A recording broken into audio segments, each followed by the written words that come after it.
A very good morning to you. It is the 10th of March 2026. Good to see you this morning. This is Morning Cafe. My name is Anne Odida. How hot is your coffee this morning? How hot is your coffee? I'm smelling coffee. Wakey, wakey. Of course, that beautiful smell of coffee should wake you up early in the morning. I trust that you slept easy, woken up well, and you are ready for this beautiful day. It is Tuesday. It's Tuesday. A lot is happening today. Yes. And I was hoping ulikuwa unaenda kuimba kutuonyesha what your mama gave you. What my mama gave me. Yes. You know, that will just take the whole show. Yeah, part 1 and 2. But today is a beautiful day. I hope you're actually waking up, having that blanket victory as always. Yeah, you did. I can see, of course, we being here, we've already had a blanket victory, and we thank the good Lord. Absolutely. It's a very interesting day today, yeah? International Day of Awesomeness. Awesomeness? Oh, that sounds so good. Yes. Yeah?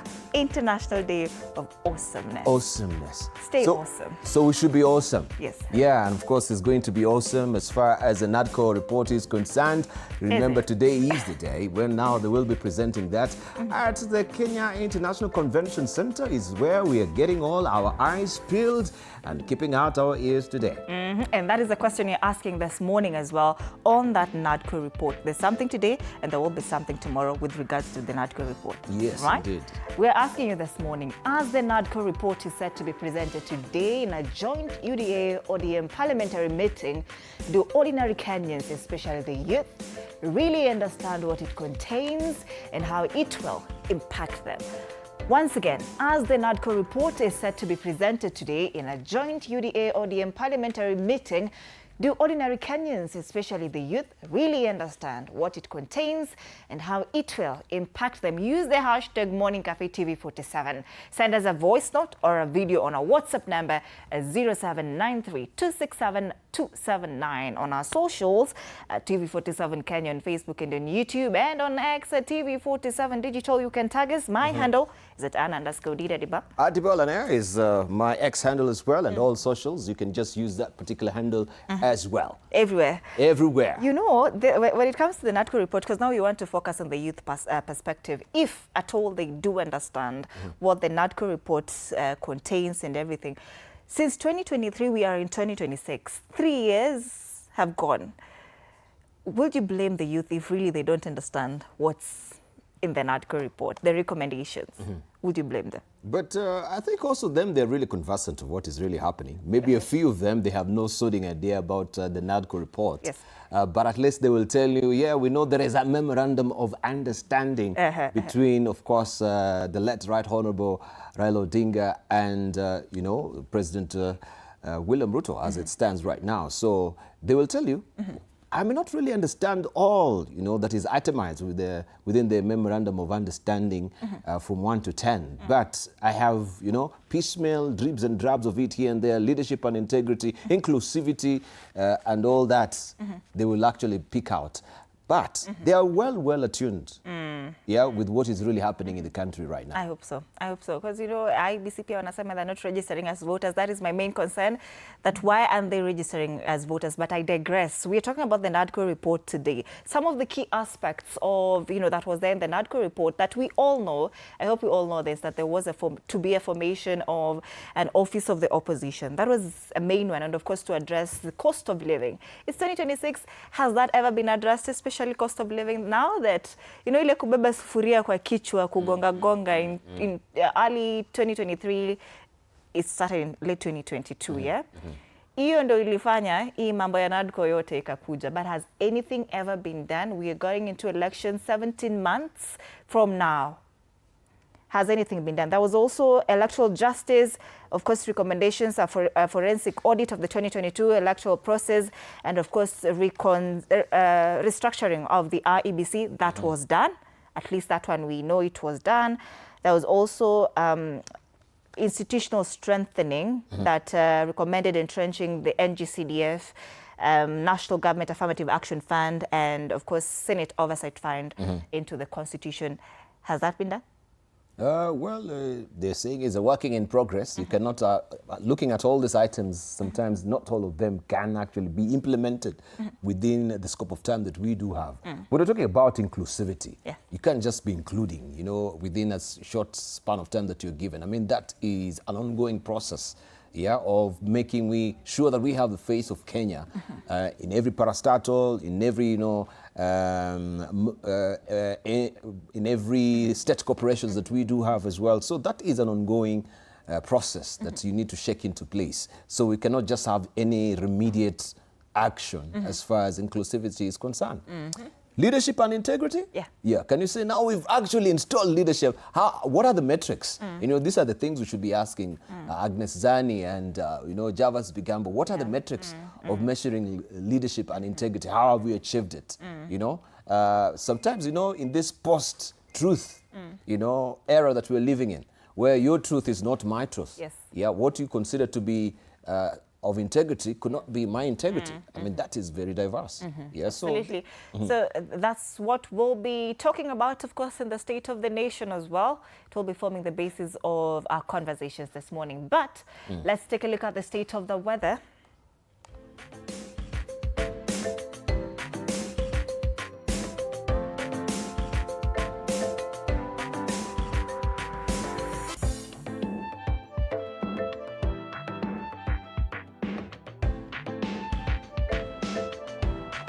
All right, let's see how the weather's looking today. Of course, after the floods death toll continues to rise in Nairobi, especially it has hit 30. Makueni this morning, it's raining and it's 19 degrees. There's light rains expected. Highs of 28 degrees expected here today. Nairobi is also raining. It's 16 degrees this morning. Highs of 24 degrees expected today. It's raining heavily in Nyeri County and it's 13 degrees. Highs of 23 degrees expected in Nyeri County today. We take a look at, we see Turkana, light thunderstorm rain this morning and it's 24 degrees, highs of 33 degrees. And in Kisumu, it's also raining. It's 18 degrees as we speak, highs of 26 degrees expected in Kisumu today. Baringo is raining as well. It's 21 degrees this morning, highs of 31 degrees expected today. And that's the state of the weather.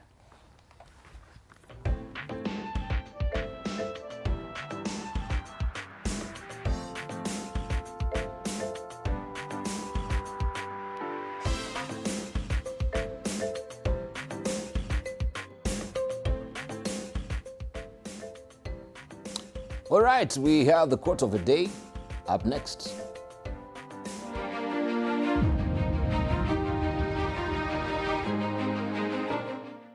At the heart of everything we do lies a simple truth. Our greatest goal is the pursuit of genuine happiness, peace, and inner contentment each day.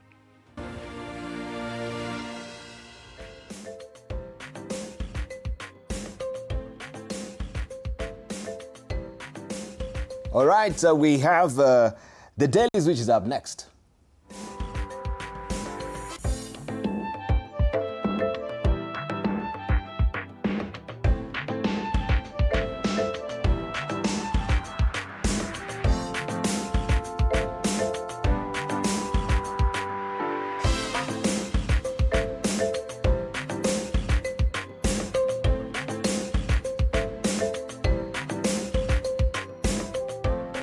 All right, just making sure that I'm squaring myself. You see me nicely. And this is what we have today in the Daily Nation. This is the splash today. 50 billion shillings SHA ripoff is what is headlining the front page of the Daily Nation today. And it's all about collateral damage. Audit flags fraudulent dealings as patients and unable to pay medical bills suffer, is what the flagger is reading here on the front page of the Daily Nation this morning. Rogue hospitals claimed doctors conducted open heart surgery on the same patient 4 times in one day. Others reported one mother had delivered 10 babies on different dates within the same year. Hey, same mother. I'm telling you, 10 babies. I wonder, how many, should I say pouches of womb? She was having, right? Yeah. Such fake claims were filed multiple times. In total, 50 billion shillings suspicious payments in 1 year have been exposed by Auditor General Nancy Gadungu following scrutiny of the Social Health Insurance Fund, which is run by the Social Health Authority. You have a story on page 7 of the Daily Nation today. Right, there is this ominous, should I say, cloud bank of corruption, of insincerity, of doubt really hanging on SHA. On SHA. Ever since now they had the launch itself. Even when it was pronounced that we'll be just morphing from NHIF to SHA, there has been a problem around it. Yes. And it seems it's not ending. It's never ending. Yeah, this is just really denting, the trust that should be in this particular healthcare, no matter how good. And I think the principal secretary was here yesterday with the board really talking about how SHA is really working. But people were saying, when it comes to the outpatient, that is a different kettle of fish. Yeah. Maybe with the inpatient, people will speak of and hail some success of it. But when you look at on this other flip side of the outpatient, that is a different kettle of fish. I think you're the one who was telling me about the hospital. Where was it? In Homa Bay. Homa Bay County. 20 billion shillings. 20 billion paid shillings. to ghost hospitals and ghost patients. Claims. Yesterday we were talking about 4 billion shillings. People daily were reporting that at least the big 4 billion Kenyan shillings health scandal, that how shift bills for women who delivered multiple times a year. I think that is what the Daily Nation is also focusing on today. It's more or less the same story. But of course, the Daily Nation is talking about 50 billion shillings. Remember, sometimes I think it's this month or last month, we're talking about 11 billion shillings SHA scandal. So every month, there's something with SHA. There's a scandal with SHA. Yesterday, we were talking about 4 billion shillings. Today, it's 50 billion shillings. Last month, it was 11 billion shillings. No one is taking accountability for this. Where are this money going? Indeed.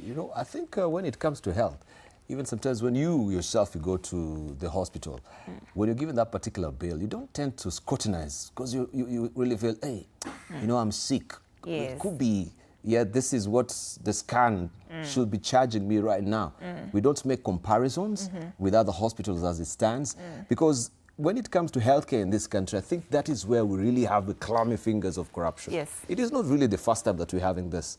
There was the mobile clinics, and all mobile clinics littered around the country. Some was just, wasting away, being stored. They're not effective. Yet a good popping, amount of money was stashed out to make sure that we have mobile clinic. Things that could have really helped people in the villages, accessing healthcare easily. But where do we have them? Where do we have the mobile clinics? What really happened to it? I mean, it was a big scandal. And I remember by then also, it was Professor Nyang' Nyong'o who was actually, managing that particular docket of health by then. Questions around it were never really answered, but as Kenyans, we moved on. They call it Mafia House for a reason. Mafia House? It is indeed Mafia House. All right, still on the front page of the Daily Nation today, Sifuna team to boycott Ruto Oburu MP's meeting. Lawmakers allied to the Linda Mwananchi faction of ODM have vowed to snap today's meeting of MPs from the ruling coalition and Orange Party. This story is on page 10 of the Daily Nation. Tomorrow also will be another report of the MOU as it is. We know this faction will also be presenting their own view regarding this. Sifuna has, starkly denied that this NADCO report has been fully implemented. So he's having questions regarding some of the items there when it comes to protest, when it comes to, of course, compensation, When it comes to some of these critical items that we'll be talking about here, I have them there. When it comes to national debt, as it stands now, audit must be conducted on how much has been borrowed and how it has been used. There is a big question around that. When it comes to leadership and integrity, big question hanging around that. So this is what they're going to be protesting tomorrow, and you want to follow that story inside the Daily Nation today. Left to die in sudden downpour from hell. And this is Alex Kavila. We have Suleiman Eno and Philip Omondi, Nicholas Chalo and Paul Juma. This are the victims of the latest, of course, floods that we've been having in the country lately. So you want to pick up the Daily Nation for this riveting stories as well. Remember also, you do have a pull-out magazine. That is the Daily Nation or the Daily Health, DN, Healthy Nation for you inside the Daily Nation today. All right. People Daily, the front page talks about what is currently happening at the KU Referral Hospital. They've maintained the health headlines since yesterday when they're talking about that 4 billion Kenyan shillings share scandal. Today, they're talking about shock as over 50 children die at KU Referral Hospital. This story is on page 3. They call it deadly neglect. Just to mention what they talk about here on the front page, Auditor General report on deaths, 50 children under 5 years, 11 newborn babies, 7 women during childbirth, and death occurred out of 434 live births during a year under review. This story is on page 3. They say medical facility also records financial deficit for 2 consecutive years, raising concerns about its ability to sustain operations and, of course, meet financial obligations when they fall due. That is KU Referral Hospital. 50 children. 50. It's not a small number. And I think investigations should actually be underway to find out why these children have been dying. So we have in cases you mentioned of children who are under 5. Yes. Yeah. Even children. 50 children under 5 years. There are 11 childbearing, of course, 11 newborn babies that you've been having. Yeah, people being referred to CSS that are really unwarranted, you know, and that really called for because you can actually just deliver the normal way, but you find because of issues of admission and you want people to stay in the hospital and to charge exorbitant fees that now is actually coming to the 50 billion shillings, then they go that particular route. Is it really warranted? Yeah. You know, we're really taking, you know, our healthcare system and even just the human being for granted. Yes. You know, we should respect just the person that you are, that you're not a commodity to just be ripped off, you know, left, right, and center for people to make money. We are handling health very casually in this country. No, I think even this, the parliamentary committee should actually look upon this particular case. 50 children just dying like that is not a normal thing in a hospital. All right. Other quick headlines right here on the front page of the People Daily this morning, page 4 and 10. Raila and Ruto pact, wins, setbacks, and the political cost. Of course, this is about the NADCO report that will be, you know, presented today, and we'll be looking out for that. And that's the People Daily. Yes, we have the standard, the problem, right? This is, as they say, the problem. The problem. Problem. There is a problem here. Yeah, so it matters where you really come. The problem or there's a problem. Yes. Yeah, so which one? There's a problem. The problem is there. It's right there on the front page of the There's standard. a problem here, problem. Yeah, as they will say it from Anne Adida's hood. The problem, okay, the problem, on a serious note, that is what is on the front page of the Standard today. Incompetence as the city's flood death toll nears 30, which is the largest share of more than 50 fatalities nationwide. Urban development experts say Nairobi's recurring disaster is driven less by extreme weather than by failed leadership at City Hall. Governor Johnson Sakaja has sought to distance himself from the crisis, blaming factors beyond the county government's control. But expert points instead to weak planning, poor enforcement of development rules, and corruption brought about by policy dereliction rather than nature. This is on page 6 and 7 of the Standard today, and you can see the problem, how it was there. Here we have the flash floods, cars soaked up in water, 28 confirmed deaths in Nairobi as at Sunday evening, 30 plus people rescued alive. We have homes and structure damaged or destroyed, households displaced, vehicles damaged or swept away, right? So he's saying, wasn't me. Wasn't me, right? But the violation of building codes around Nairobi wasn't me, right? Where we have occupation on riparian areas and land wasn't me, right? Where we have the low density areas now, and we're having skyscrapers really coming up. We have high density areas where it is really, you know, that can really happen, like the Eastlands. But when we're talking about even Karen, wasn't me. So who is to blame? Who is to blame? That's the question, right? You can grab a copy of the Standard. They're also running Nairobi very casually. Because the meteorological department had issued warnings since last year. Of course, I feel like that would have been enough time to at least address the drainage situation in Nairobi specifically.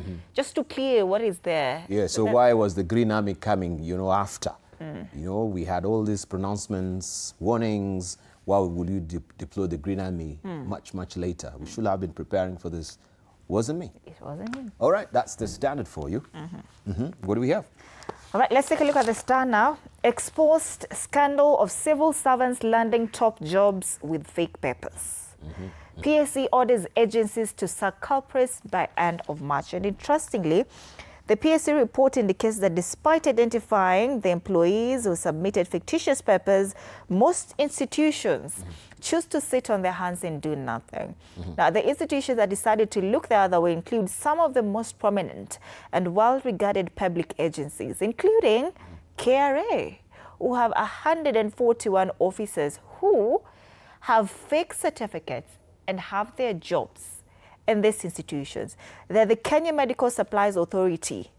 Kenya Medical Supplies Authority. That is KEMSA. There's a Social Health Authority, the famous SHA.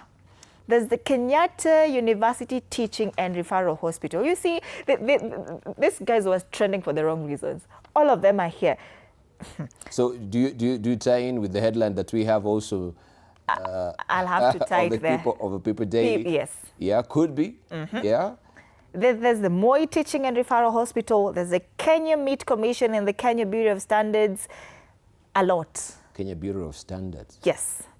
Kenya Bureau of Standards. And the log also cite Bukuru Agricultural College, of course the others here like the Geothermal Development Company, the Kenya Law Reform Commission. A lot is here, and they say of the identified culprits, 210 have been dismissed, 146 referred to prosecution, 70 resigned voluntarily, and 68 are facing disciplinary proceedings. Remember, there's also pension. So they're having these jobs illegally. Yes. They will retire, they will resign, but there's pension. No, but they should be paying back. You know, we've had the courts really coming on this particular beat and saying that amount of salary that you have been receiving, you need to pay back to the organization. But the question will be also, what is the Kenya National Qualifications Authority all about? Right? You know, we're talking about the National Qualification Conference that is coming up in the 2026. But what does this authority also do when it comes to making sure that we have infiltration of these fake papers? That is a question that we need to ask ourselves. We have the National Employment Authority as well. I don't know if there is any linkages to this, but what does these organizations do? Could they just tell Kenyans in trying to make sure that fake papers are not infiltrating into you know, into the corporate sector, into the national government, critical areas that we need people who are competent, qualified, people who have, you know, the skills that are required and they can confidently do their work. You know, when we don't really give much premium to qualifications and merit, this is what really happens. I mean, we have the clammy fingers of corruption really also coming to bear. All right, let's take a look at major headlines quickly because now time is not on our side. Taifa leo mwanzo wa talaka. There are three people here. There's Sifuna, Linda Mwananchi, there's Linda Ground, and in the middle there's President William Ruto.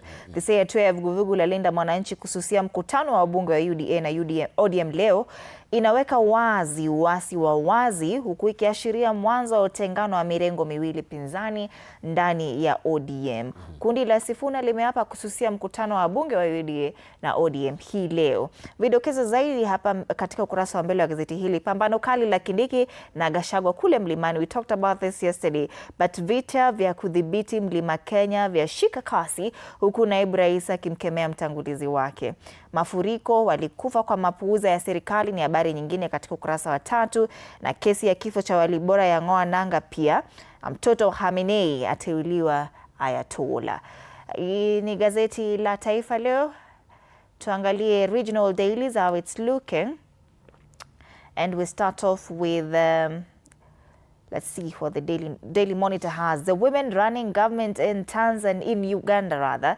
They've been featured right here on the front page na wako wengi kabisa. They say power of a woman.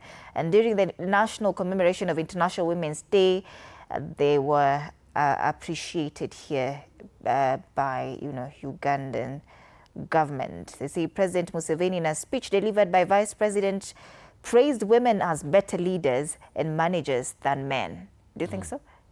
Yeah, that's the Daily Monitor. We cross over now to Tanzania. Gazeti la Mwananchi, they say kilio cha ada bandarini, ada mpya kwa mzigo ya ndani zaanza kutumika, wadau walalamika. TPA yataja sababu ya sisitiza ufanisi kujenga magati mapya 18 kwa miezi 24. TASA yasema mchakato ulikuwa shirikishi. Hiyo ni habari kuu katika ukurasa wa mbele wa gazeti hili, na The Citizen talks about how business in Tanzania are feeling the heat from war. Tanzania has maintained this analysis on the US-Israeli attack on Iran and how it's affecting their businesses and economy. And this morning they're saying from flight cancellations to delayed shipments of imported goods, traders in the country are counting the cost of a war being fought thousands of kilometers from home. It's like Kenyans are not feeling the pinch of it. That's why maybe we're not talking about it a lot. But remember, we have enough supply of oil till the end of April. That is the assurance that we got from the Ministry of Energy. Mbona unaangalia ni kama unashuku? War is not ending in April. Yeah, that's the thing. But we have enough oil. That's not really an assurance, as we mentioned earlier. Well, let's take a look at the caricatures this morning. Tuone cartoonists wanasema vipi. Yes, indeed, and we have, let's begin with the star zone, is what you're really talking about. And this is President Trump with the Epic Fury operation, right? Operation Epic Fury, and who is puppeteering this, making sure the next leader, just as you've mentioned. And we have Mujtaba, who has been installed as the new supreme leader. That is the son of a former slain now, the supreme leader, Khamenei. And we must be involved in who leads next. That is the editorial cartoon inside the Star. And it goes to show that they have even indicated that whoever will be installed, even that, they will pop out. That also will be they'll make sure that he does not live to see the light of day. This is the Americans. This is the Star. The cartoon on the People Daily talks about the now fines that NTSA have put up and the penalties. On one side, instant fines. On the other side, talks about affordable fines. Affordable fines, the Kenanani police. I think this is traffic police when they're taking bribes. Nothing is being done. Yes, so we have the cameras there. Beware. If you're speeding, and if you're violating the traffic rules, if you're actually cab crawling this morning, not the body cams. I think KRA is the one which are having the body cams right now. KRA also, they are really big on making sure they're clumping corruption. But you will actually get that particular fine. And it is quite a very pricey, fine. I think the one I liked so much was the one with border borders. And I know I might be called out for this, but they say that border borders, there's no carrying more than 1 billion passenger. It has to be one. You have to have a protective gear for yourself as the motorist, and of course, but even the violation of the traffic rules. As a driver, maybe you're looking at the right side and you want to know border is coming on the wrong side, truly. You see the lots of death. was it yesterday we were discussing, I had Kirwa mentioning, one of the panelists saying that we've had almost 50,000 deaths from road traffic. Yes. And the huge amount of that, if you look critically, is coming from the border sector. So border specifically, if you're found violating this, if you do not have a protective headgear, pia wewe unalipa 1,000 Kenya shillings, both you and the border rider. That's the Daily Nation. Right. We have the standard there, united opposition, and the hard goons. That is what you know by now. Nothing new so far as hard goons is concerned. We've been talking about this. This is what GAMS has captured inside the standard. Finally, People Daily Stano's take. There's one person sitting here, government disaster management team. They're talking about what's happening with the floods. Well, I'm planning to purchase Noah's Ark. And he's responding to a question here. What happened to the billions you've been setting aside for flood control? What happened to that money that was set aside for flood control? Has it been used? Well, we are waiting for the Noah's Ark that will keep us afloat in these floody times, as you know it. We had Nairobi County with inflatable boats. Yeah. We've not seen any of them really coming to rescue right now. Wasn't me. We're stripping off the governor's tongue right now. Yes. All right. These are the stories making headlines, of course, locally in the country and regionally as well. So we do encourage you to keep interacting with us. The question we're asking you this morning, once again, is about the NADCO report that will be presented today. And the question we're asking once again is, as the NADCO report is set to be presented today in a joint UDA-ODM parliamentary meeting, do ordinary Kenyans, especially the youth, really understand what it contains and how it will impact them? Use the hashtag Morning Cafe TV47, 0797263279 is our WhatsApp number. TV47 Kenya on Facebook and on YouTube. On X at TV47 Digital. You can tag us. My handle is at Ann_Odida. The hashtag, once again, is Morning Cafe TV47. Dibal, what's your handle? At Dibalaner. That is my handle on all socials. So all right. Let's get talking. Just to correct that number, 0793267279 is our WhatsApp number. We'll see you after the break.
All right, welcome back. You're watching Morning Cafe, and here is where now we buckle down to discuss the current state of play of politics in the country.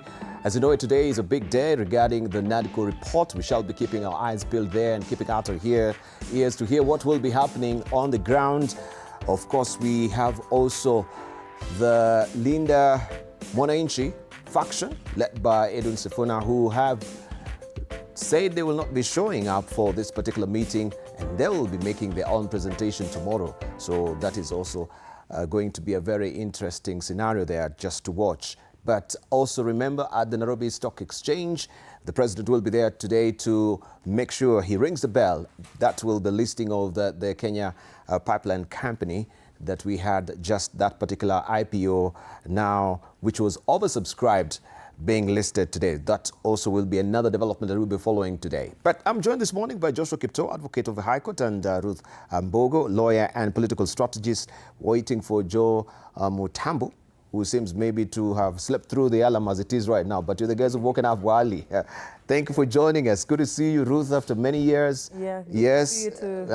Long time. Long time, looking fresh as ever. Yeah. Yes, so what's new on your side? Nothing much. We are waiting for 2027. You're waiting for 2027? Yes. You sound like you're actually vying for a seat. Is there something up the collector's sleeve that we do not really know? Waiting for 2027. The day the people will instruct me, I shall act accordingly. Which people? Wale watu wa kupiga kura. Joshua Kipto as well, good to have you. I want to, Joshua Kipto, you know you're a consummate speaker of the Nandi County. I wonder, you know, you've kept your powder really dry. So we just wanted to know, first of all, are there any indications that you're heading that way? Could be also maybe in this Nairobi County. Umetosha? I think I'm still a voter in Nandi County, and I will participate actively in the politics of Nandi coming to 2027. It's a question of timing, and I think we have this political culture that where you finish an election and you start the next election cycle. But this time I think I've been happy it has been better in the sense that at least we can say the leadership has been given at least 4 years. So as we turn, April is always the time to turn around. So from April 2026, I think now quietly or impliedly the field becomes open for whatever positions that are there for our. So diplomatically, you're just telling me... definitely we'll be back in politics. You'll be back in politics. Definitely. So you don't want to reveal your strategy right now. This is the art of war. It's time will right come. Now. It's time will come. It's time will come. Consummate reader of that time book. Will come. It's time. But anyway, thank you so much for showing up.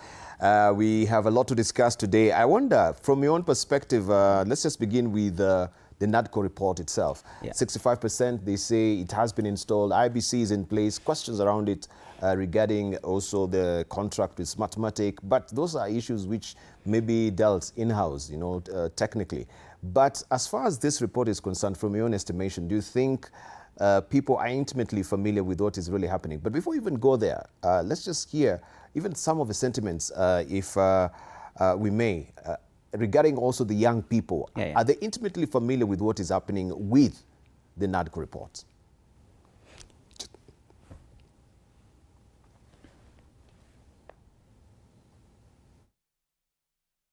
Kisha mimi nasikia wengine wanasema ya kwa ikifika tarehe 10 March mwaka 2026 ati hakuna extension of the 10-point agenda. Even the constitution of this country can be amended.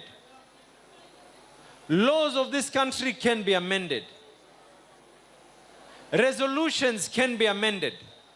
Kile ambacho kwamba hakiwezi kubadilika katika dunia hii ni vitabu vya Mwenyezi Mungu peke yake. Personally sijui ni inahusu nini.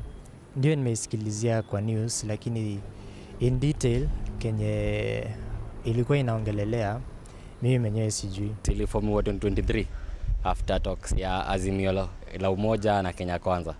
After hiyo report ya mwanze, at least kuna vitu zili change. All right, extension of it, that also is a question people are asking. And is it going way over the head of the young people, as it were? Joshua Kipto. So thank you very much. I think we just need to, as you hear from the comments of some of the viewers, is that maybe they don't know per se.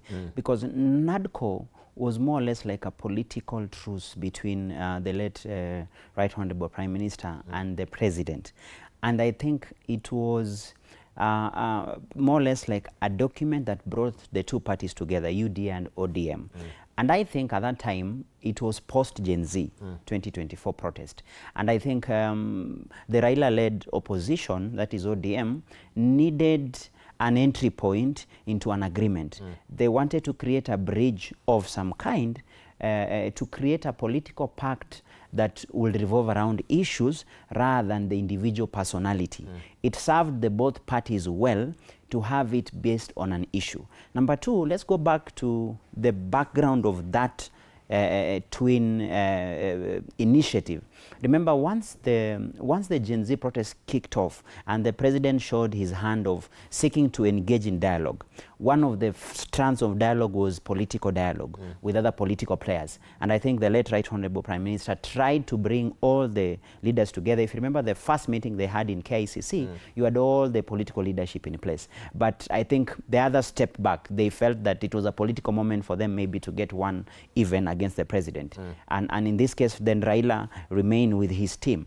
And that's when now they mainstreamed it in form of, let us then summarize the issues that seems to be coming out of the protest. What are the key governance issues that were there? And I think those that were flagged off that are urgent, and I think that Gen Z protest brought out that urgency, for example, of the IEBC, where it was say we need to reconstitute IEBC as soon as now. And you could see the president was clear that, look, I have not refused to reconstitute, but there are so many cases. Remember, the Cherera 4 was still in court. Yes. If we can be able to have an exit plan with that particular team that had left the IBC, so that we quickly set up a team and populate the commission, because the commission was kind of rudderless because the other three had also left. So I think that then formed the basis of this NADCO report. And then the ODM raised issues that they felt the government of the day has to address in order to placate the restive, especially the youth-led protest. And if you look through the issues, things to do with corruption, governance, economy, pending bills, all those kind of issues. And that's why you've seen the team that has been doing round, they have been talking to both national governments and county governments, because you talk about service delivery, when you talk about pending bills, when you talk about issues of devolution, you have to talk to both sets of governance. Number two, they have also been targeting independent commissions, because there was also the issue about constitutionally, are the constitutional commissions given space, are they given funding? So they also needed to get that. Finally, you could see they also pitched camp with the Attorney General's office, because quite a number of these things had to come through legislation. And I think coming to today, where they're supposed to present a report, it is basically to see how far. There was another touchy issue, if you remember, about extrajudicial killings, kidnappings and disappearance, and I think the president gave his word in that. And I think if you look at the last 2 years, that's a matter that kind of has been put aside. I think it will be what I feel to be a low-hanging fruit for the NADCO team to showcase that, for example, when we put our feet down and say that the issue of extrajudicial killing should not be occurring, and the president gave his pledge in 2022, so that has to be. So you can say for the last 2 years that has become water under the bridge. I think, so for me, the NADCO was basically, it was doing two things, trying to handle the governance issues that cropped up due to the protests of 24, but importantly to cement the union between ODM and UDA. And I think coming to today where they are launching, it will be basically to tick the boxes where they say we've been able to achieve 75–80%, but importantly, they'll also flag out the institutional reforms or the legal changes that needs to be done to mainstream some of these changes. But what do you mean when you say that that is water under the bridge, the issue of extrajudicial killings? Because because we've seen this is a flashpoint also and a bone of contention when it comes to Edwin Sifuna showing up today for this particular meeting, because he says it's not been implemented. Nothing here that we agreed with Raila Odinga has been fully implemented, and this is a critical issue that we need addressed. And the president, or this particular memorandum of understanding, has not realized this particular, a dream.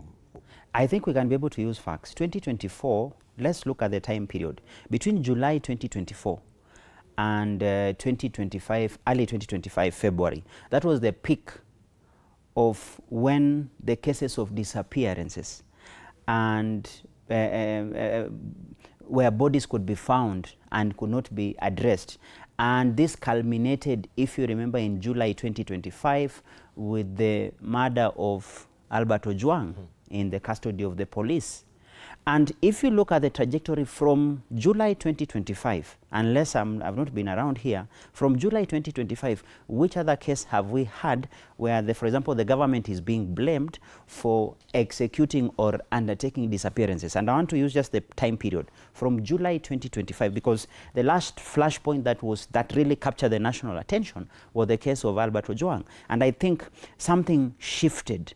And by virtue that, if you saw that time, for the first time, you are seeing the police service under the dock. That up to now, I don't think whatever the OCPD Central Talam has been back to job. It even led to the stepping aside of the deputy IG, so that subsequently, since July 2025, and that's why I think even if you look at the preliminary report that NADCO will be presenting today, you can actually see a shift from 2025, because that was more or less like a culmination. So I can give a 1-year window period that this matter was really at the top of our agenda. If you look at July 2024, at the peak of the Gen Z protest, and July 2025, that with a matter, without a doubt, was the more or less like the watershed period where you could pick that. But from July 2025, Dibal, show me a time from July 2025 up to now, since the famous case of Albert Ojwang, where we've had this case again, because the target was the police. Number two, which is more important, I think what I remember speaking about that time, and I mentioned that something shifted in July 2025. The citizens took control of being the watchdog of this particular matter, so that the government now was placed at a crossroad. Remember, that is the time even IPOA had a turnover of the leadership. Isaac Hassan, who was then made to be the chair, although subsequently he's moved to the judiciary, it was just at the time IPOA came in. And if you look at the speed that was undertaken to be able to apprehend the respective police officers and the change of rules. In fact, I remember the cabinet secretary, at that time he was still new, Kipchumba Murkomen. They came up with a new policy and a new code when it comes to arrest, when it comes to what is recorded in police stations and booking of suspects. That gone are the days where you just walk in, you are shifted into a police cell, no records, because most of the time the loophole was they arrest you but they never record. So I remember that time, and you know, it is an unfortunate circumstances that led to change of this. And again, they also gave specific recommendations at that time that we need to have something, a shift in the police service. So for me, if you look at from July 2025 up to this period, that is something that you can say, at least you can see a change. So as they present their report, it can't be 100%, but as they present their report, it is one area you can say, for example, if you look at our news cycles the last 6-7 months, we haven't had such cases. But if you look at 1 year ago, it was the top of our agenda. Thank you. Thank you. But people will argue maybe there was a travesty of justice. You're talking about Talam, you know, not being in his post right now. But we have Lagat, who is still there. And of course, these are, you know, the juniors who will really suffer. Wanasemaga nini wa chambilecho wahenga? Ndovu wawili wakipigana, nyasi wameumia pale. Right? Ruth? Well, unless I live in another Kenya, just like he's been saying, I don't see a lot of changes that have taken place as a result of the 10-point agenda. First of all, we must understand that in this country, whenever politics shifts, people come up with very beautiful terminologies and projects that are meant to excite Kenyans, whose end is never seen at all. You know, we see coalitions coming up, we see big beautiful projects, BBIs, the likes of BBIs coming up, Punguza Mzigo, which in my opinion, to a great extent, are just beautiful terminologies that take us nowhere, because the Kenyan constitution is one of the constitutions across the world that have been heralded to capture a country's aspirations to its full capacity, such that you don't need really many changes per se. You just need to implement the constitution as it is. And I was very keen to listen to Wakili here speaking. And one of the things that most Kenyans are actually containing about this particular 10-point agenda, I've not heard him talk about it, the creation of the leader of opposition position and prime minister position. And that's what Kenyans have been objecting when it comes to the 10-point agenda, when it comes to the the 10-point agenda that brought together UDA and ODM.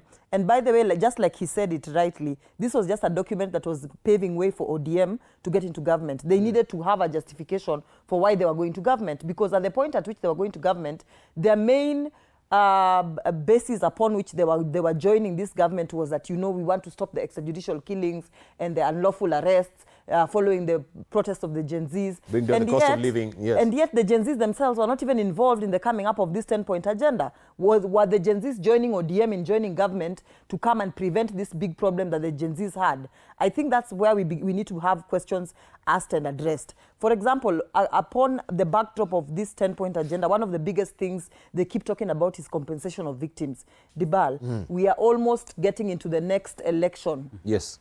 We are almost having another election. Who is to say whether this government will go back to power again and compensate the victims of brutality, police brutality, and victims, families that lost their loved ones during the protests and even beyond the protests. I hear Wakili here mentioning that we no longer have police brutality. We no longer have deaths, unexplained deaths taking place. We no longer have for example, unlawful arrests, and yet we still hear of abductions. We still hear of people being unlawfully arrested. We still hear of young people who express themselves online being unlawfully arrested, or rather their arrests not being able to be explained, as in somebody disappears and the next thing you hear, they were taken to a certain police station which is not even within the jurisdiction where they live, which qualifies as an unlawful arrest. Mwabili, is he called Mabili, the one who was abducted after the 10-point agenda came into place, or rather after the 10-point agenda was constituted. So there is really nothing much that has been done in this 10-point agenda,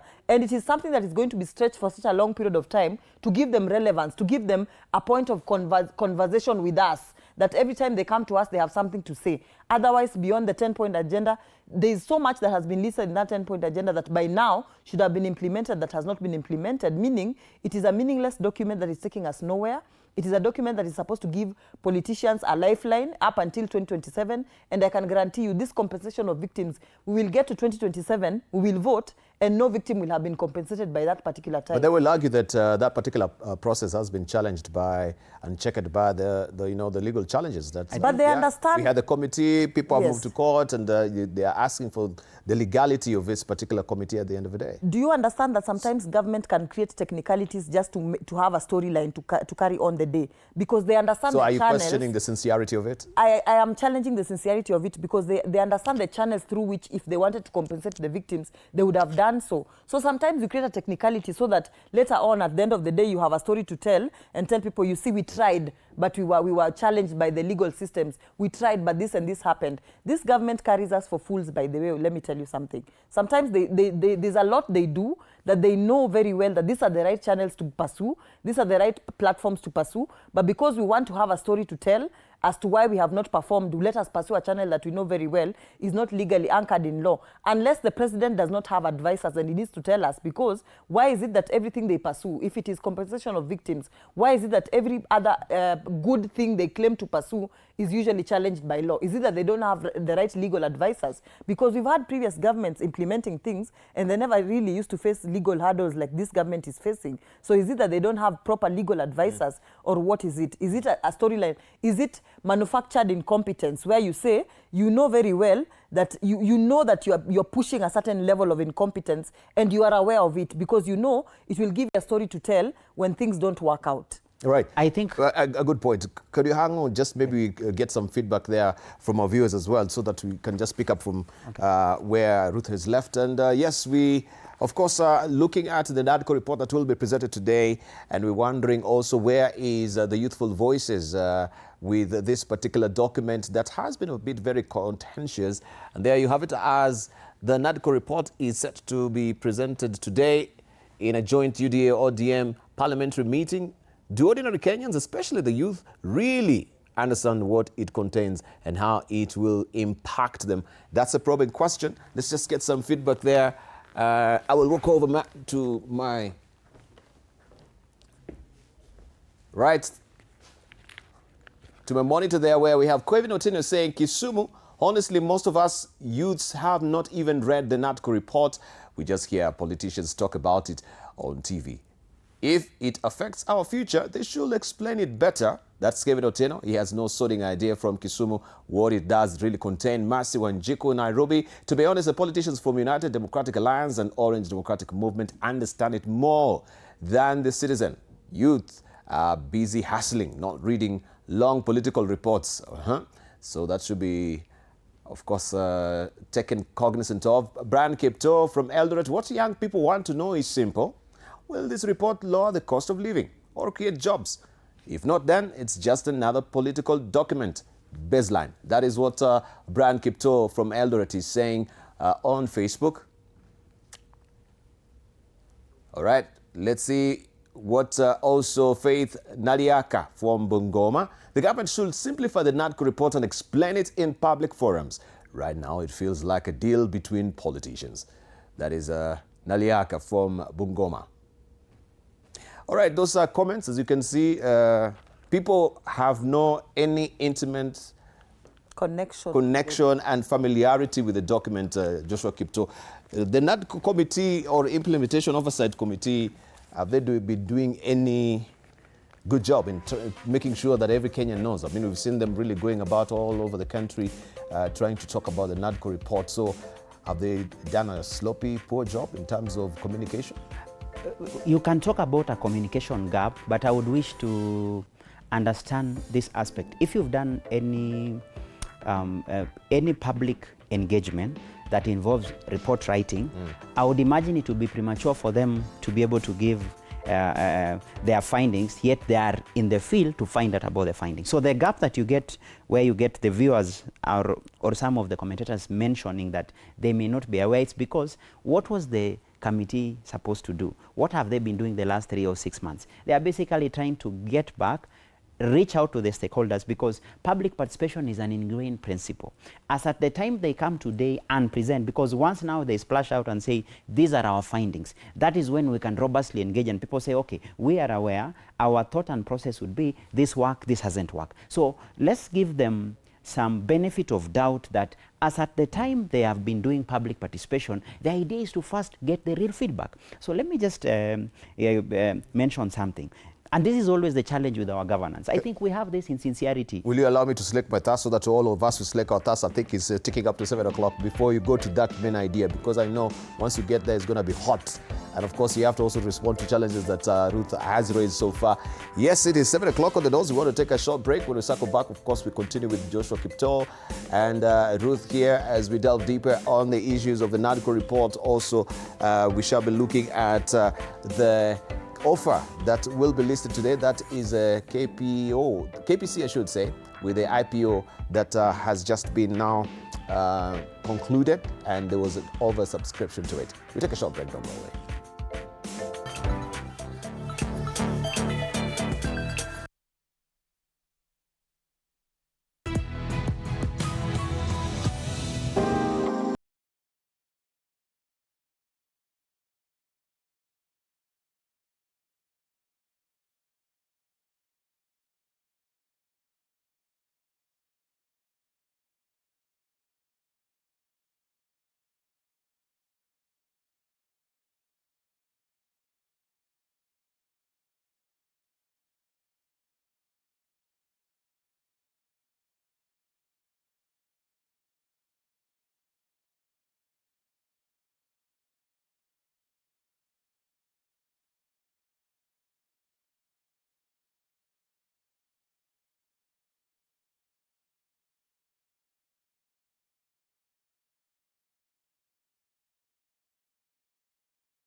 Welcome back. You're watching Morning Cafe, and we continue with our conversation this morning, touching on that particular issue of the NADCO report that is being presented today at the Kenyatta International Convention Center. I'm holding court with Ruth Mbogo, who is a lawyer and a political strategist, and Joshua Kipto, who is an advocate of the High Court. Joe Mutambu has not yet shown up. I think he slept through the alarm, but we continue with the conversation. So before I took a short break, I interjected and interrupted your train of thought. Hope you've not really forgotten. No, I've not forgotten. So as I was saying, if you want to have an objective and reasonable conversation around the issues that bedevil the country, and I wanted to pick out, I wanted to flag out, I've heard her speaking very strongly about, let me use for example one area, the issue about extrajudicial killing, abduction. You cannot talk about that conversation outside the bigger conversation around reforms around policing in this republic. And the issue of police service, the issue of national police has been a conversation since the 60s. There is a conversation that is more or less like institutional in nature. It is beyond just the politicians or the political. So can we then be able to appreciate some specifics? Let me give, for example, if you talk about policing, when you talk about the excesses of the police, whatever, the brutality of the police, this has been an issue. In fact, it has been worse in previous governments, even more than this particular government. So we cannot say that, for example, because there's this segmentization that we always do, and you just lump it to one government. I think I was speaking it even from the governor Nairobi, the way he was trying to say flood is forever, is not just my issue, but this is an institutional problem. So the NADCO report was basically to flag out and say, can we be able, in the interim, stop the issue about police abduction? That has not been the issue the last 1 year, because there's been a significant shift. And I think these are just factual things that are out there.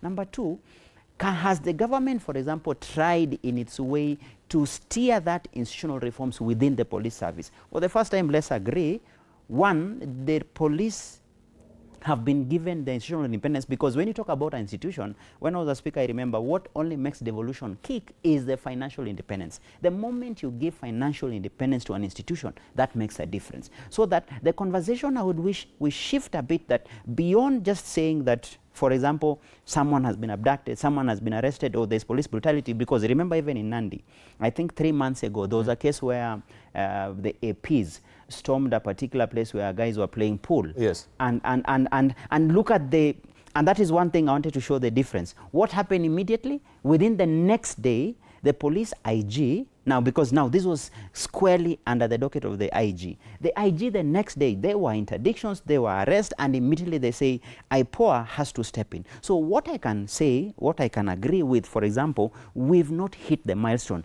but there are specific elements that have been done that make the difference. For example, when you give the police service the institutional independence, that makes the difference. Secondly, when you talk about the NADCO report... No, but I want to just latch on Beta, because we cannot use the stock of excuse that this issue of abduction has been an ongoing issue in this country. So, and this is not really coming, to culmination or consummation with this current regime, right? We've had reforms before, but so we cannot really talk about, we cannot even talk about solutions, because I think even this country has really expended a lot of money trying to come up with police reforms. From the police working groups, from, changing even the national police force to the national police service as it has, yet trying also to collapse, some of its tiers, the AP and, the constables really working together. There is no discernible difference. We are looking at the National Police Commission as it is. Even with the recruitment, there is a problem. So we can say that it's not really maybe about the regime, right? But there is a systemic problem that the regime has to be responsible at the end of the day. Dibali, you're speaking my language when you say systemic problem. So question then would be, governance is a continuous progressive agenda. So question I'll ask, if you talk about the police service, can we dial back from 2010, because these reforms per se started with the 2010 constitution, where then we wanted to rename, wanted to overhaul, wanted to change. That has been the story through. We've had a case of the fights between National Police Service Commission and the IG, Deputy IG, and the team. Have we not seen for the first time that that has been brought to a close? We no longer have portfolio fights between National Police Service Commission and the police, whatever, the leadership, that is the IG and the Deputy IG. Just the other day. That is one. So have we had a solution to that? Yes, and that has been a problem that has been there for 10 years, which was also stalling reforms. Number two. But how did it come? Was it not the intervention of the courts? Did we see not the intervention of the courts? Two things, both the court and the ministry itself. In fact, I think it is under the leadership of the current cabinet secretary that they finally brought it to a stop. In fact, it is what they agreed at the ministry level that then led to them to having a consent at the court. The same with the National Land Commission and the Ministry of Land. Have they not had those fights until and when they resolved it at the Supreme Court? But it also came through internally them agreeing in the previous regime of Uhuru Kenyatta. So the same thing with this on the police service, where you have the National Police Service Commission and the IG and the Deputy IG. Go further, even within the police, was it not a bigger problem to amalgamate the two units, the administration police and the Kenya Police? Had it not been a long issue? Why was it an issue? When you are changing, governance is not just happening at a go. Let's talk about, for example, devolution. Have we had success, 100% success in transitioning to a devolved system that works? It has taken 15 years. It's a work in progress. Okay. So for me, I would want to be a positivist in the way where I say, have we had specific changes that are happening? Yes. And the NADCO report today, what I expect from them is to be honest and say, even though we've ticked 1 or 2 boxes, we have not finished the work. Secondly, I think the issue that I've picked from one of the viewers has said very well. The NADCO report should only address the economic challenges because this government was elected on the background of economic change. One of the 10-point agenda spoke about debt management, audit of the debt. Let us know about the debt. Have you realized no one talks about the debt anymore? Because one, if the government of the day can be appreciated, they have succeeded to put a lead on the issue of the debt management because we were a country that was on default mode. That is already on record. Have they been able to achieve that? Yes. Is that far enough to offer results that the Kenyans wanted in form of money in the pocket? No. Why? Because if you're already on the red, the first thing you're struggling to only first survive, you're just keeping your head above the water. Then as soon as you've given that foundation, then you can move on. You've just mentioned right now about the Kenya Pipeline IPO and everything. Something happened yesterday when they were launching the National Infrastructure Fund, and they were saying we need to privatize the institutions that are able, like we try to divest and ensure our debt portfolio and how we manage our finances as a government works. Did you see something interesting?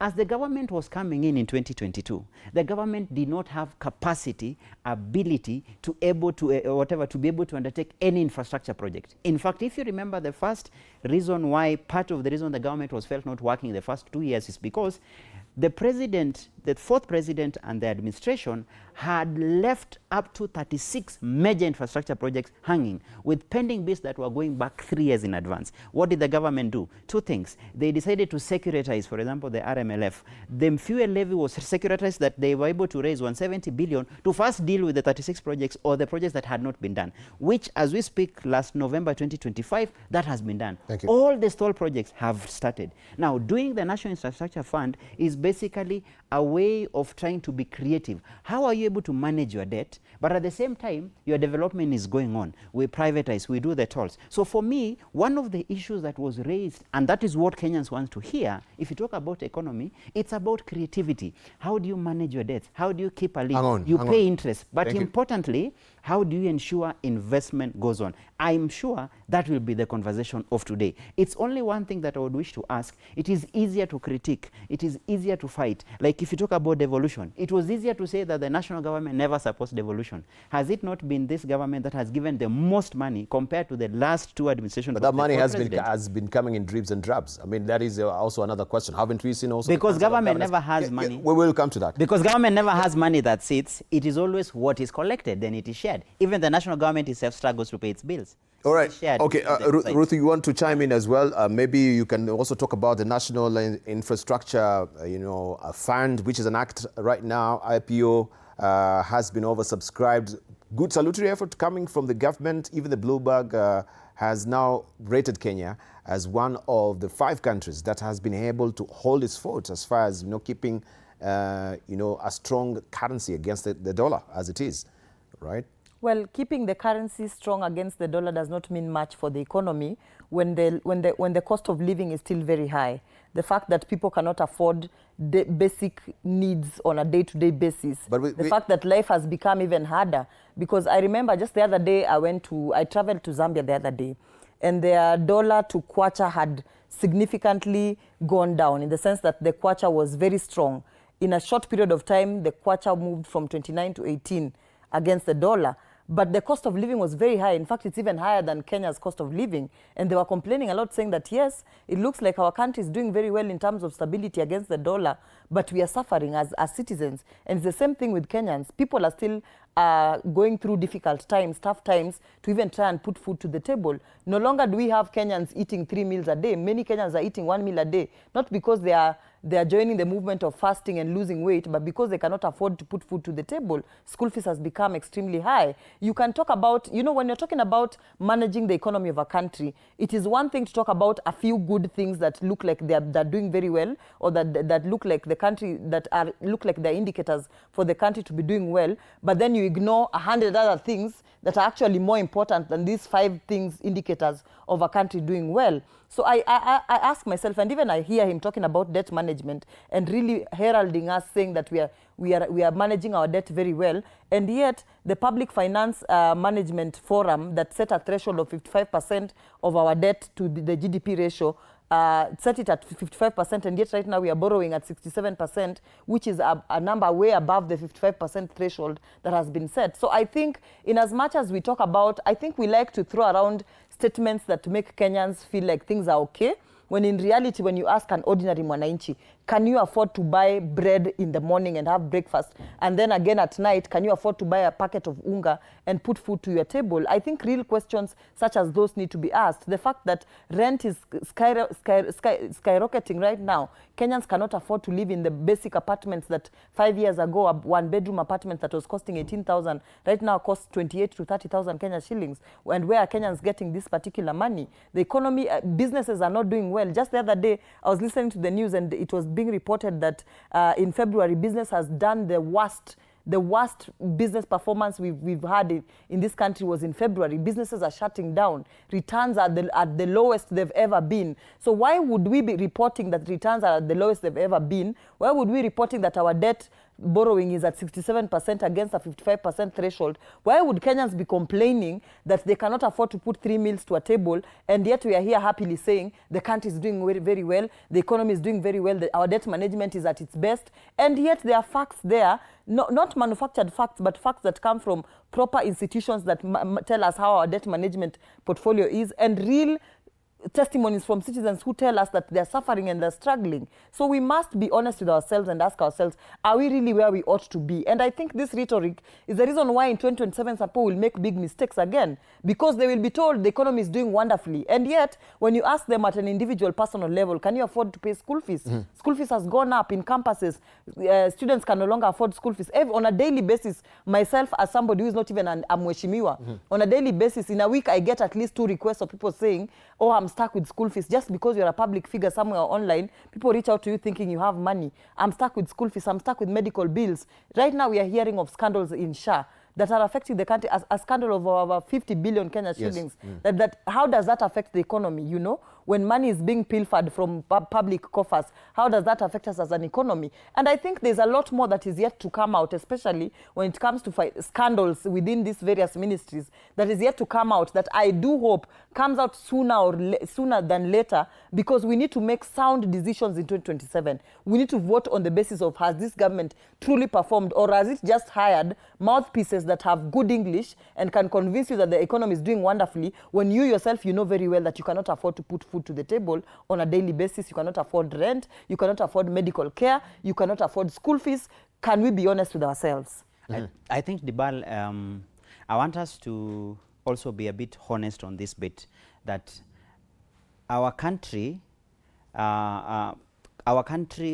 is an evolving country, is a developing country that is struggling with, 1, governance issues. That's a fact. Number 2, we have tough economic times that, in fact, this regime's work was cut out right from 2022.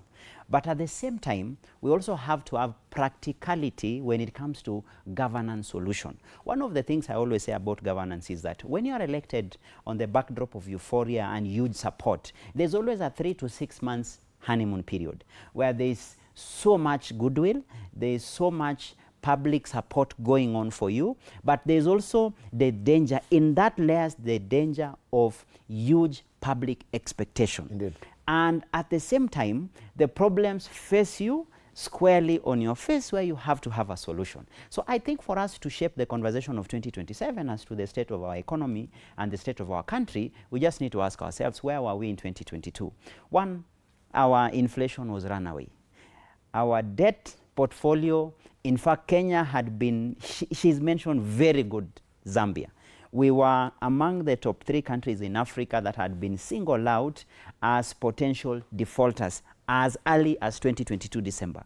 And Kenya, Ghana, Zambia, Mozambique were all clumped together. Out of the 4, I think Kenya is the only country around the 3 that has not been forced to do an IMF program that would have been even been more painful, that would have resulted in job cuts and what have you. The one that we experienced in the late 80s and early 90s. Number 2, Kenya is the only among the 4 that has not defaulted. Zambia has had a painful 2-year process with their Chinese trying to just manage their debt, to the point, which I'm happy she's mentioned, that Hakainde Hichilema came in on a more stronger support even than our current president. Hichilema was elected with a 64-65% support in Zambia. But as we speak now, as he's gearing for his re-election, he is gasping for air. Yet, for the 4 years, his biggest struggle has been, how do you avoid the default? Them, they were forced to do the hard way of restructuring their debt with their main creditor being China.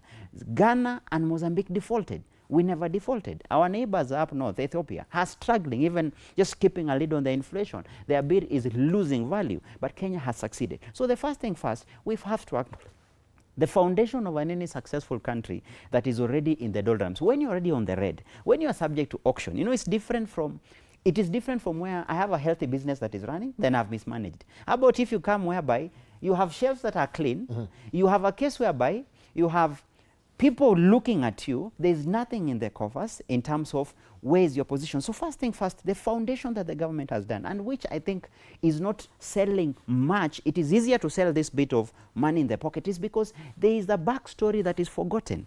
Don't you think it is important to have a foundation for you to be able to do development? Look at what the government is doing in the 4th year. They couldn't do it in the 1st or 2nd year. Were they in a position to talk about putting money into real infrastructure projects? Not at all. Could they even look at the government in 2023-24? And the president, I think, raised it 2 weeks ago when he met the UDA delegates. He was telling them, do you guys know what it takes when you go to visit your creditor, for example, China, where, you know, the photo ops, as he's saying, photo ops and good English is only for the PR. But behind the cameras, do you know what it goes when you are hustling with the creditor who now has to quarrel you, tells you, you owe me, you owe me this, I can give you this, I can't give you that. Look at the change of the presidency of Donald Trump. Whatever the presidency of Biden used to give Kenya and what has been, USAID has been shut down. It was handling so many health projects. Now Kenya is forced to go back, negotiate with the donors and say, can we restructure some of this? Have they stopped? Have the services stopped? No. When we are going, for example, on this multi-agency thing about Haiti, it was on the backdrop of financing and support from the UN. Did they? Nothing. So what happened? So in this case, our government has to regenerate so that the creativity that comes with a country that is battling debt, a country that is trying to avoid default, but at the same time, a country that is trying to put food on the table. For me, the bare minimum would be put a lid on the debt. Number 2, ensure tomorrow we can survive. Exactly. And number 3, let me just finish, just half a minute. Then the next bit is, once you have such a strong foundation, you now create a fiscal space where you are able to do. The only reason why you see the government forced into programs like the National Infrastructure Fund is they are aware that in one way they succeeded to only raise 170 billion to pay the pending bills to finish the project that already stalling, but at the same time the demands for new projects. If for example we are coming here to Thika Road is impossible for 2-3 hours. That's when they have to be creative and say, how do we fund and expand this road if the money we have we are using mostly to pay the debt? They say, let us set up a fund that can bring in the private sector and be able to do so that it can do. So that... No, but I need to bat it because also the question of the debt, now that you've raised it, and you're talking about 67%, we are teetering to the age of 70%, which is a red line. Yes. And you've said we're not also near the red line as yet, but we've seen, even with the current administration, that has really ticked up. you know, the debt portfolio in this country has never been what it is right now. And you can attest to that particular fact. Yes. When we hear the president really coming, he said, you know, the issue of us coming with a pail in our hands, looking for and begging for money will be a non-issue at all. Yeah, you're talking about this realization of infrastructure happening right now. Yeah, with the infrastructure ban and some of these innovative financial instruments that they're really coming up right now. But still, we've seen a lot of borrowing and a lot of misuse of this money. But allow me just to play a clip so that we can just get a breather and a fresher for us to now to just chime in on this other end of the infrastructure bill. The initial seed capital for the fund will come from the sale of shares in mature state-owned enterprises. Part of the funds have already been secured through the Kenya Pipeline Company initial public offering, which was oversubscribed and raised 106.3 billion shillings. This asset of Kenya Pipeline will be receiving a dividend of 5 billion shillings every year. But look at what it is going to do. The maximization of this mature asset. More capital is also expected from the planned sale of a 15% stake in Safaricom to Vodacom Group, a transaction projected to raise about 244.5 billion shillings. We have 2.81 trillion of Kenyan money that is available. This is money, patient money, that can be used for our national development. The National Infrastructure Fund will not be allowed to borrow on its own, a measure Treasury says is meant to protect the country from accumulating more debt and to ensure projects are chosen based on their economic value. Of our ordinary revenue will go into debt service costs. That is almost 50%. And there was a year we had already crossed the 50% mark. So, Your Excellency, it's evident that we don't have more space, especially in debts. The fund will finance viable projects in 5 key sectors, including transport, energy, water and irrigation, digital connectivity and agribusiness infrastructure. President William Ruto signed the bill into law at State House, Nairobi, describing the fund as a major step towards addressing Kenya's infrastructure financing gap, which the World Bank estimates at about 516 billion shillings every year. Sheila Chelangat for TV 47. There we are, some of the financial instruments there that is making our physical consolidation path realizable as it is right now. Someone will argue, yes, we can have all this money, but also the expenditure is a different kettle of fish altogether. At least the value in the honesty that I was referring to, and the CS has mentioned it clearly, that we no longer have any room. And first thing a government has to do is to be honest with itself. It's honest about it. You've mentioned about accumulating more debt. It's a fact that we are in a treadmill. How do we sustain our financing? Debt is at the center of our financing. We cannot wake up today. No government in Kenya right now can show up right now, even post-27, and say we don't need to borrow. Yeah, it is borrowing reality. is constant. Yeah, we the agree. issue is, and that's what I'm saying, and I think the CS Treasury has mentioned clearly, that if you are using 50% of our revenue to repay debt, and that is you are referring to interest. You're not referring to the principal. Because what did they do with the principal? They had to renegotiate and push them all the way to 2035, others to 2045, because we could not, in any possible way, pay the principal together with interest that were due from 2025. So the renegotiation was to push the principal further, but at least be up to date on the interest. The only danger is if you are spending 50% of your 4 trillion on repaying debt, what development can you do? What food on the table can you put? How can you be able to handle it? Because the core areas will be, for example, health, education, infrastructure. How are you able to do that if you don't have the money to do that? So that then calls for, how do you restructure your portfolio? How do you creatively bring in the private sector? And that also addresses the issue of governance you referred to. Because our governance issue, I think, if you ask me, going to 2027, the president's focus in the second term should be on governance, which would mean, how do we get value for money? There's one thing to control the debt. There's one thing to appropriate the money well. But there's another thing to ensure that the money put is done. The beauty about something like National Infrastructure Fund, when you have a PPP, the government control over it is reduced, which then brings in efficiency. For example, let me use what has worked. KenGen and Kenya Power have been a success simply because of divestiture. Before then, how many times was Kenya Power always trending for all the bad oil wells? As we speak right now, the majority of the board membership is run by the private sector. That for the last 2 years, when was the last time you see any underperformance from KPLC? They turn it around. So the same thing applies to, for example, to KPC. Now that they shift it within the hands of the private sector, if you talk about National Infrastructure Fund, that will be private-led, which means they can only invest where there is value, then that tells you we are in one way also handling the governance issue. And I think yesterday that came out very clearly. But there was no governance. There was no governance issue with the KPC. No, there's no governance issue with the Safaricom. No, but for no, for the two, Yes, it did. Listen, for the two, you are divesting. Actually, it is a question of maximizing what return they give the Kenya government as a shareholder to us setting up this National Infrastructure Fund, so that whatever comes out of this National Infrastructure Fund, how it is led, how the projects will be identified, it will be on a value proposition. And that is why in fact, I picked that yesterday on the governance issue where they mentioned clearly that this one will not be run by the politically connected. It will not be these boards whereby political orphans, people who lose positions, are going to be given such jobs. That is why I'm saying it now comes in as a leverage so that we ensure we get value for the same. We don't, of course, take special umbrage with the debt. Of course we do, but we have a problem with the spending of it. Okay. Yeah, getting and accumulating money is not the problem. Okay. Yeah.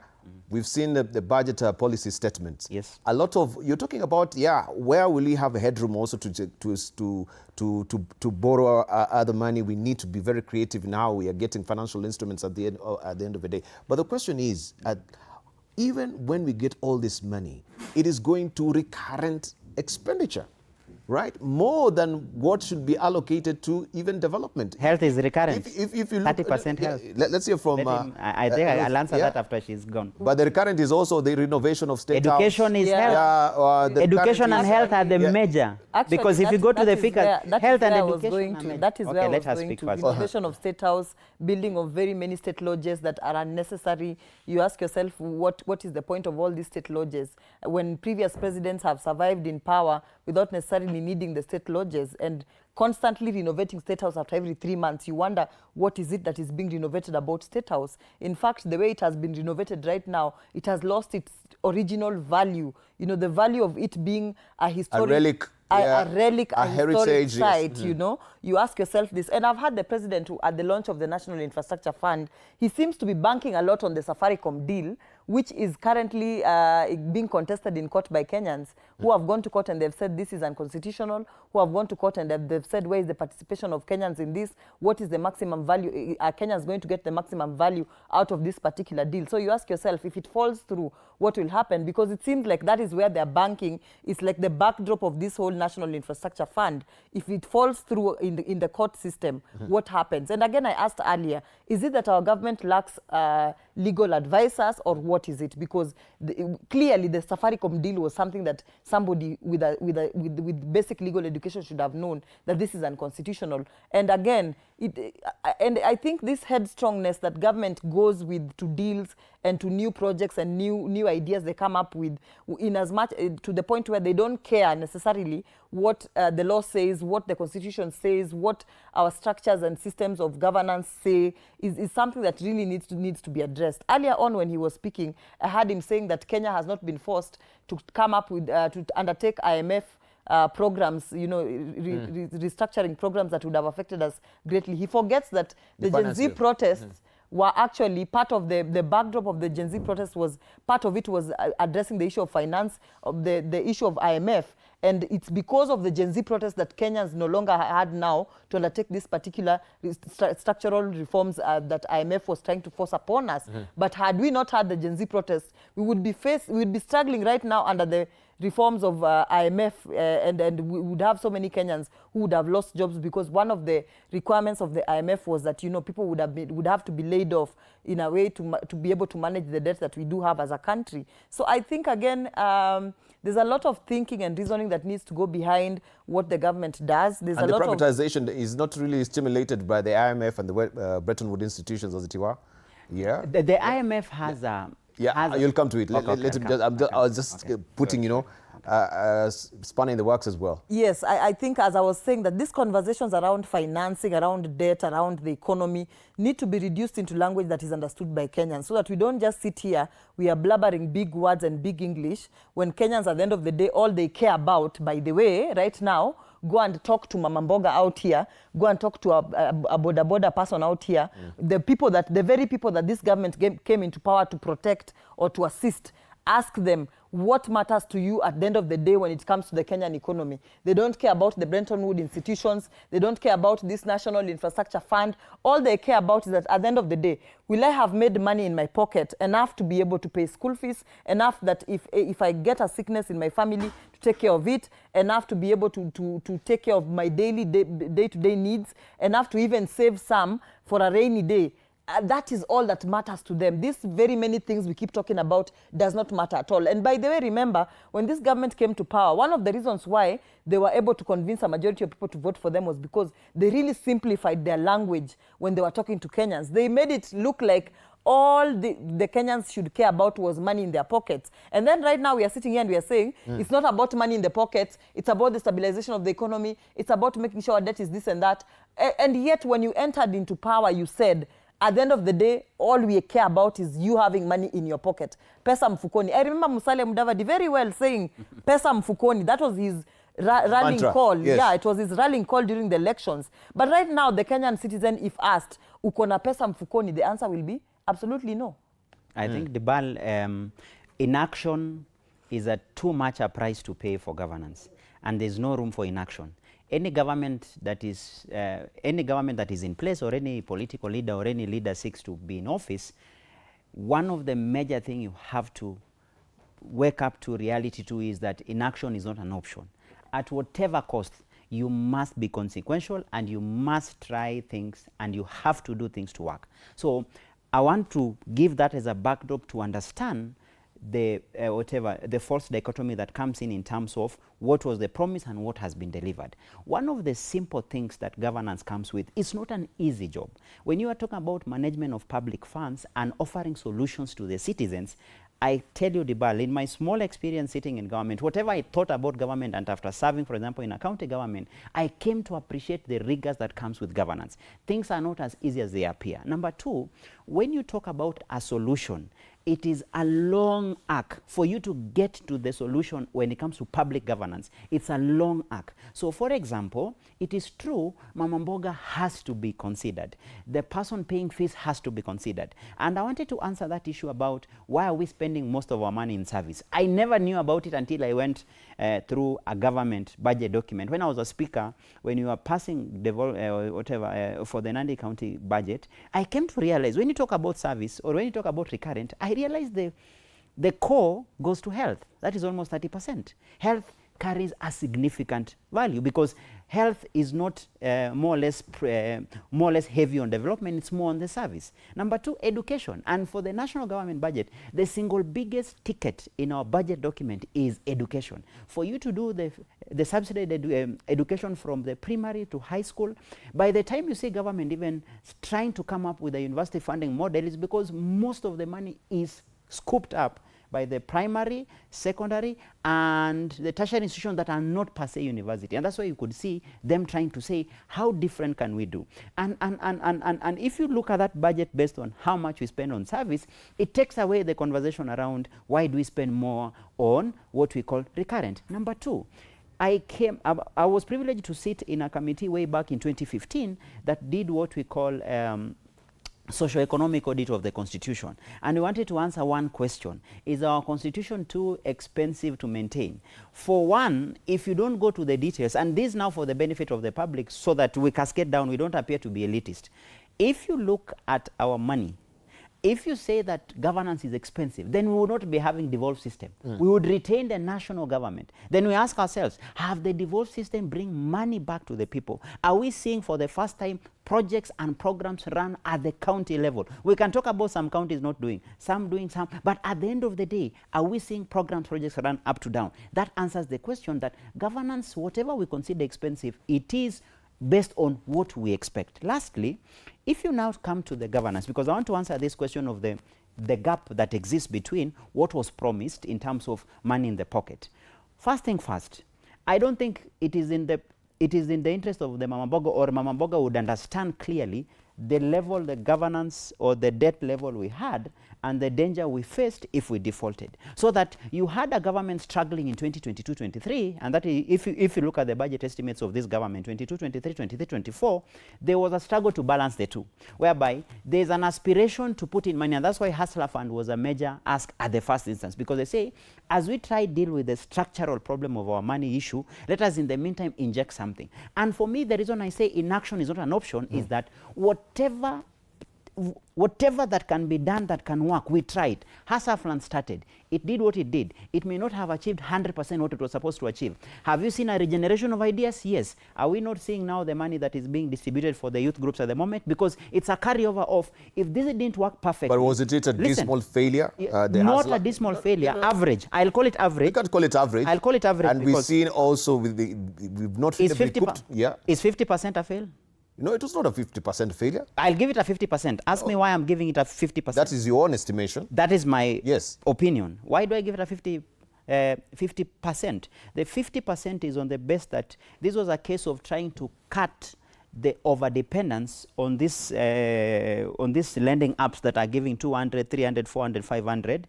Like it was a way of injecting and balancing that. However, there was another major ask of the Hustler Fund. It was expected that it would create credit that can go around so that even the lowly or the Mama Mbogas can be able to access cheap credit for them to do business. One of the biggest problems that came with that is that non-payment. The revolving, it was not in fact, the revolving nature. And that's why you see even Oparanya has been saying, let's now think outside the box. And that's why you see the same. That's why I'm saying. So it was not well thought out. If one works, it was not well thought out. Every governance program you start debal, and this is the reality I want to put. Every governance program you start, it never works out on the go. Let me give, for example, when Kibaki started free primary education, did it work on the first year? It didn't. It took 3, 4, 5 years that it has taken more than 20 years for us to be where we are. In fact, as at the moment, it is no longer free primary, it's more of subsidized. Now, let me come to the issue of university funding model. In the first instance, do you remember how much protest and how much chaos it cost when it was introduced in 2024? Where are we right now? It is somehow working, but it is still work in progress.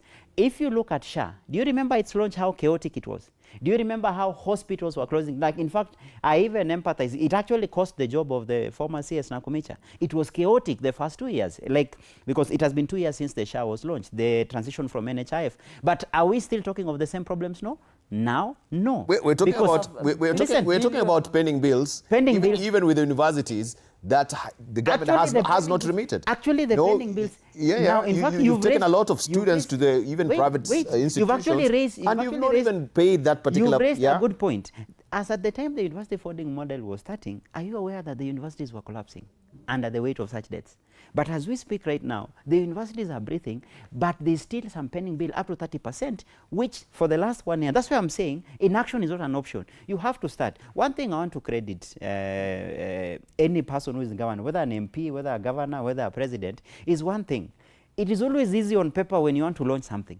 But when the rubber hits the road, it is not as showing. That's why I've said university funding model, when it started, they even had to shut down even help because the students were protesting and saying it's not working. But as we speak right now, the funding, as I've said, as we speak right now, you can give it a 60%, whereby the 40% that remains is about making sure a match between your capacity to pay and those that cannot afford. If you talk about SHA, the challenges that we had where hospitals had even said they are not going to pick anything of SHA at the moment. In fact, I was saying at the paper today, the issue is this about... rip-off. Yes. No. Actually, I've read the case of the Homa Bay where they're saying for the teachers, the first pay was paid 135, but the second round, when the child was taken to to more intensive care, there was another further bill of 134 where they're now fighting with SHA whether they're supposed to pay. So for me, that tells you something. It's a work in progress, and that's why I started by saying inaction is not an option. You have to be bold. You have to work something so that as we go to 2027, I think the work for the government is clear cut. The president has to come out boldly and say, this is what I got. This is what I've done so far. And he will acknowledge. And that's why the CS has mentioned, thank you. Yes, we are not 100% there, but you can see collectively we've been able to do. If you ask any road contractor right now, have we been able to pay pending bills that were pending for 4 or 5 years? Yes. Has that been the ultimate solution to every road project? No. So what do we do next? Let's go further. How do we improve this funding that we can ensure tomorrow anyone who is given work can be done? For me, that would be the thing. So that I want us to have honest assessment that the only reason money has not been in the pocket is because it's a work in progress, and we will get there. All right. Those who are following the conversation, then we'll come to Ruth Mboga as well. We just want to get your views as well. On social media, on voice notes as well. Let's just see if that is happening. Maybe a tiny reminder on the question, still discussing all the NADCO reports, which all this conversation is predicated on. Do you think it is working, and is it there also relatable to the young people? As the NADCO report is set to be presented today in a joint UDA-ODM parliamentary meeting, do ordinary Kenyans, especially the youth, really understand what it contains and how it will impact them? That's the looming probing question. And let's just see some of the reviews that now are mounting up. And this is still from Facebook.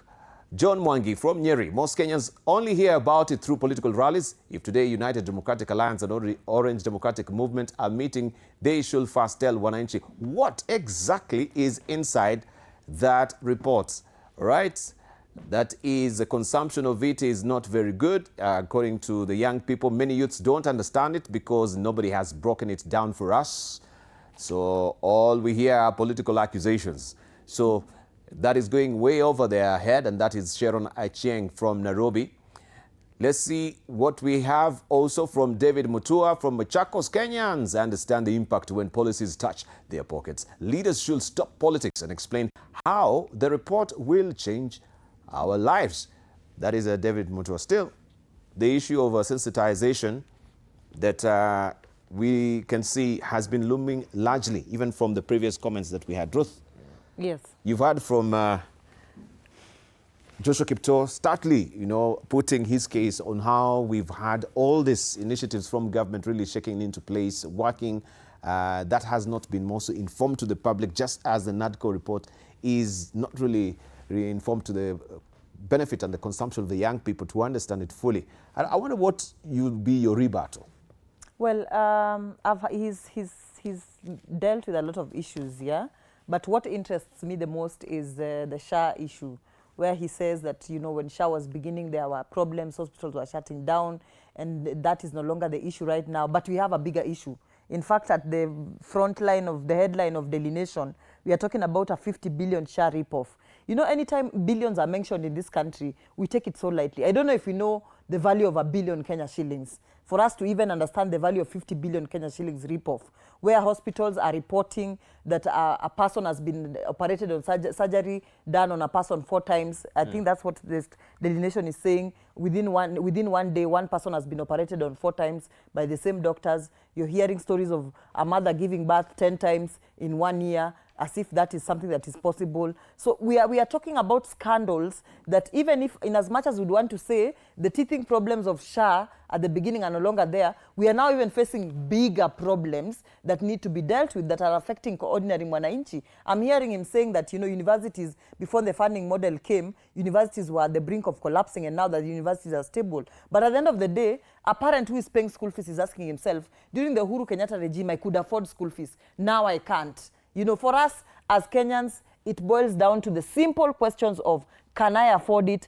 Can I not afford it? The issue of, these are programs that are stabilizing the economy, and then later on we will see money in the pocket. When is later on? 5 years, I believe, of leadership and governance were placed in our constitution with the idea in mind that within 5 years, you will have done what you promised to have done. And I'm not happy when these statements like what he's saying come up, because In 2027, that's where they will hoodwink you again. They will tell you the first 5 years were for laying a foundation. Now give us another 5 years more. For us to see what, if we, whatever you need to be doing in the next 5 years that you'll be telling us you'll do, you should have done in the first 5 years. There's a reason as to why we had 5 years of leadership. Some countries have 4 years of governance and things are done.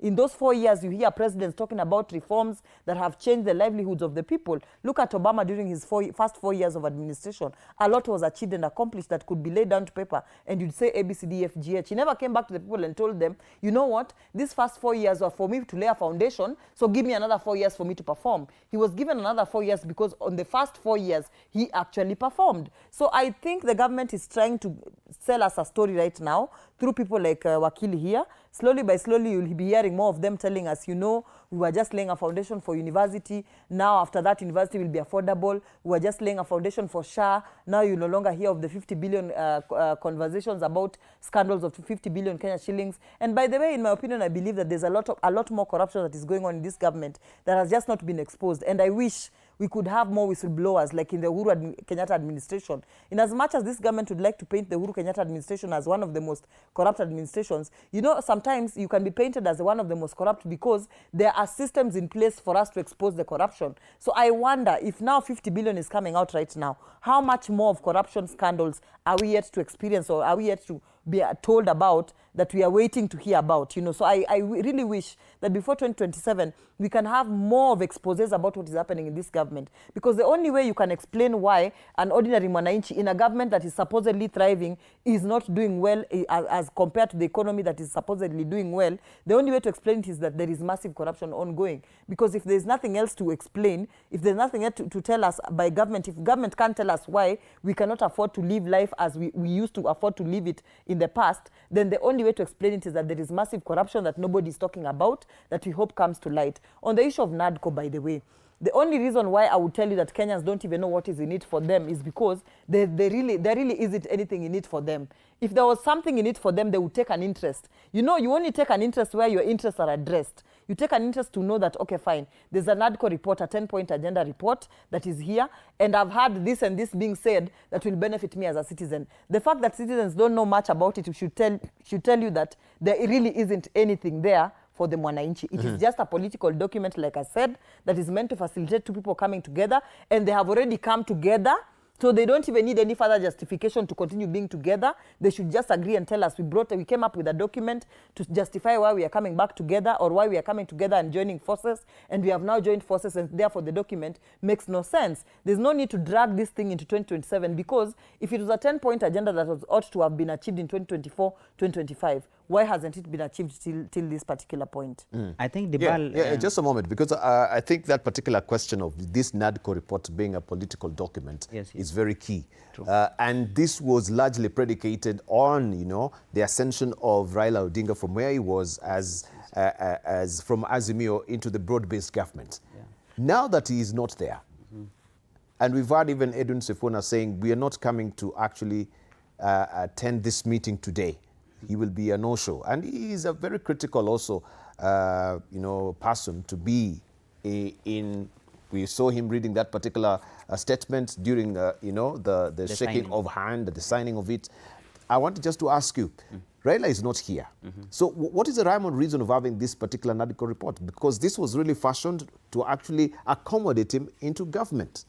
Now, so just to answer all these that we have, the 10 points, they're just bells and whistles around what the main agenda was, the installation of Raila Odinga, especially he coming up with that infrastructure of accommodating a prime minister within our political structure. Now, for the NADCO report, it served two purposes, and I think NADCO was the technical aspect. The political aspect was the coming together of UD and ODM. I think we've mentioned that, and that's not a secret. And it was basically between Raila Odinga, the late, and the current president. But importantly, as I've said, there was a backdrop to that. And I think having been in these shows before, we can competently say that since 2022, our trajectory of politics changed. The Kenyans at the moment, or since 2022, have had this expectation that any political conversation must be tailored, must be tailored around issues and agendas. Have you realized, Dibal, as we debate and engage here, we've not been speaking about personalities. We've actually spoken about the issues. Through and through, from the first minute we started conversing, it is one issue after the other. So the basis of this political pact between ODM and UDA had to be anchored on an issue. Number two, the Gen Z protest, which I want to say, the Gen Z protest, the way we've called it Gen Z, because it was youth-led, but it spoke of the Kenyan problems that predates the youth themselves. It goes back to the independence. It is, for me, what I've come to Christian as the governance moment, where the demand for governance reforms are here. Previously, it was constitutional reforms, it was institutional reforms, but this one goes to the governance and political culture we have in place, which speaks of the specific issues that people want addressed. So that the NADCO report basically bringing together the two leaders, bringing together the parties was on the political side. And that explains why Sifuna, for example, is no longer part and parcel to it. Why? As Raila Odinga was signing with the president then, Sifuna was also opposed to it. In fact, it was an awkward moment for him as a Secretary General to be the one appending the signature. Did you even notice in the first instance it was Ledama Olekina who was placed in? Sifuna only came in as the official and the substantive SG to put in, as well as on the other side of UDA, Hassan Omar signing. And you could see the awkwardness he had. And even his speech was bullish that day, where he said, we are primarily here on these specific issues. That tells you from the word go he was not for it. So this particular coming together of the two political parties, and with the elections coming into play, will play out. Sifuna and the team have already bolted. I don't think they are still part and parcel of ODM. Linda Mwananchi has already acquired a life of its own. It's now a political outfit. The only thing that remains is the clothing. And there is never a problem with the Kenyan politics. Kenyan politics, every 5 years, it's a question of parties and movements are like clothes. We've not matured our politics where we anchor in parties that can subsist. I can assure you, Dibal, I cannot tell you with certainty that outside Raila Odinga how long ODM will survive. UDA survives under the strength and the leadership that exists because of, one, the president. Jubilee was Uhuru Kenyatta. PNU was Kibaki. NADCO was a constellation of the individual leaders then. Ford Kenya was then Kijana Wamalo. That's why Wetangula has never sustained it. If you talk about Ford Asili, then it was Matiba. Our political parties and movements are still beholden to individual, but that is changing. I feel the emergence of Sifuna and the rest are basically a new version of politics that where the personality will not dictate. It will be more of a movement or ideas. So that as we go to this meeting today between ODM and UDA, it is ODM proper minus Sifuna. The Babowinos, the Sifunas, the Osotsis, that's what under the bridge. Did you realize over the weekend they were in Ukambani? That tells you where they are. Number two, did you see the changes in Azimio yesterday? It completely removed all the ODM leadership that are in government. So that one is a schism that has completely finished the thing. And finally, it doesn't mean then that our political conversation will only revolve around individual who is where what. The NADCO then becomes important because the 2027 election will be a referendum on the issues and the promises that the Kenya Kwanza regime gave in 2022. And I wanted to frame it this way. As a matter of fact, the biggest question that the government of the day will face is, you promise economic salvation. How much of this salvation have we received? You promised to ensure we have money in the pocket. How much have you delivered? And that is why I'm framing it. And that's why if you see where my framing was coming from was, the answer then will lie as to the specific projects and programs they have done. Just one of them I wanted to answer, which is mentioned about SHA. It just captured what I've just mentioned. If you look at this 50 billion menace that they have mentioned, the Ministry of Health has been quoted, quote unquote, they say, we view this audit not as a critique, but as an invaluable statutory tool that has played a critical role in helping us identify early transition gaps and continuously strengthen our internal controls. These particular losses happened between 2024-25. As I've said, when the program was launched, it was chaotic. The government even came on board and the president had to step in and say, okay, we didn't do it well, but we have to do something different. So 2027, this 1 year will be very critical for the government. This is the first time now, it will be now agenda setting, communication of that, where they said, when we came in, we had promised economic revival. This is what we've done. We've only achieved 65%, but these are the proposals that are already going, and we can showcase how much we started, how much we've done. So that if you talk about SHA, you can say, do you guys remember how chaotic it was? Do you remember how everyone said, let's go back to NHIF? But have we kind of made movements? That will be the conversation. And I think NADCO today, this report today, is kind of setting a benchmark for a marking scheme that the government of the day will be judged. The opposition will be waiting today to read all those, because if you look at the 10-point agenda, it talks about devolution.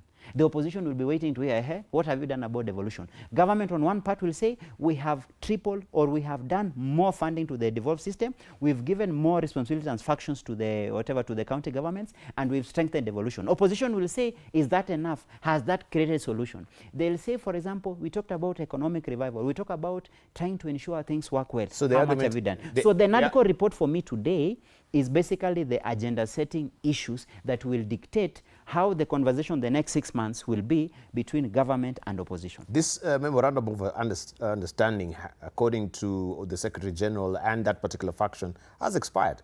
And it expired March the 7th. And that is why. Which was on Saturday. That is very so true. even this particular, presentation of the report itself on the progress is just a PR, stunt. It's not a PR. I feel it's a layover. As you said very well, NADCO was between Raila and William Ruto, right? Raila is no longer there. But the parties stand, UDA, ODM. Is it still the same ODM as Raila? No, it has fractured. Part of the ODM is already out in opposition. The remnant ODM, that what I call the institutional ODM, led by Wanga and the rest, is there. So what is going to happen today? NADCO is basically going to be the bridge within which to say, this was the foundation of our relationship. Now we have to then renew the relationship by auditing what we've achieved and say, are we then in a place where we can cement and consummate this political marriage, which then would culminate into the NDC? Keep an eye on the NDC that ODM has already announced. Because from today is an audit and say, is it good enough for us now to go to the NDC and say, let us consummate? That's what I see NADCO is going to. Ruth, your sentiments, as also we give our closing remarks as well. Time has really ticked up to wait. It's amazing. My closing remarks are that it would be insensitive of us to sit here and discuss NADCO when Nairobi has been sinking the past few days because of the rains that have been taking place. We are told by the Standard frontline page that 28 deaths are confirmed as of Sunday evening, 30 people rescued alive, 30 plus people, 700 plus homes, 800 households displaced, and 70 plus vehicles washed away and damaged and swept away. That this points to a big problem that Nairobi needs addressing, and it's a governance issue. It's an issue of who have we elected at the helm of our leadership. Yes, I understand that there are certain issues and problems that Nairobi faces that are beyond the current administration, but what has the current administration done to ensure that these issues don't continue as it were? For example, drainage. We've had structures that have been in place for a while now that the current regime cannot take responsibility for. But then when the current regime came to power, they knew and they've always known that whenever it rains, these are issues that we face as a country. And we have the meteorological department that tells us that it's going to rain in the next few days. Can we prepare ourselves in advance for this? Again, we have the issue of further buildings being built without alignment to the structural components of building that defy the laws of the rules of drainage systems being defied, and even just Nairobi itself being a dirty Nairobi that blocks and clogs the pathways of water. So it points to a bigger problem of governance. It points to a problem of who is at the helm of leadership. And I've always said time and time again that Nairobi, for once, Nairobi is not just an ordinary county that you would say Nairobi needs a politician, Nairobi needs a manager, Nairobi needs somebody who understands how Nairobi works, how to manage a unit of administration that is not necessarily any other unit of administration. It is the capital city of our country. You can imagine the kind of image and picture we are painting out there of a city that has sunk. I'm sure the tourists who visited that day were wondering, where are we? Are we really in as much as my friend here was saying Kenya is a third world country? No, we are beyond being a third world country. We are above a third world country. A country that is above a third world country that is sinking, a city who's sinking. And it's not just Nairobi itself only, but other parts of the country. I think as we go into the next elections, whoever will be vying for governorship positions should be people that we should be critically thinking about in terms of their qualifications to manage counties, not just to be politicians politicians and but can they manage a unit of administration? The governorship position is not one that should be left to politicians. It should be left to managers. Like Nairobi has various aspirants right now who are vying, and I think out of all those aspirants, there's only one who seems to have managerial qualities, and in my opinion, it is Irungu Nyakera. You're right. Irungu Nyakera never even resurfaced. I want to agree on this one. On that opinion poll. Of the opinion poll that we have from the I want to fully agree with her. If there's one thing, Nairobi has been a colossal disaster. The kind of promise and the expectation, when I look at the forward of the newspaper, Sakaja, the one person I worked with when I was a speaker, and he was in the Senate, because Senate was always more or less like they are the prefects of the county assemblies, and they were always our go-to older brothers. It has been a colossal disaster. One thing, that one I agree completely with Ruth. However, I disagree on the bit of it needs a manager per se. It needs a mixture of both. One of the biggest problems for governance system, especially at the we're winding up, yes. In fact, that is my closing. One of the biggest challenges for county governments is always a careful balance between managerial requirement and political requirement, because you also need the management of politics, because politics is about managing people and affairs and expectations. Yes. I know very well that will be a requirement. Even for Irungu Nyakera to succeed, he'll have to also balance with the politics. But then, just to understand how big an issue Nairobi is and why it has been such a bigger mess, I think by the time you see the president and the national government stepping in, it is a realization that this has been a colossal failure and something has to give.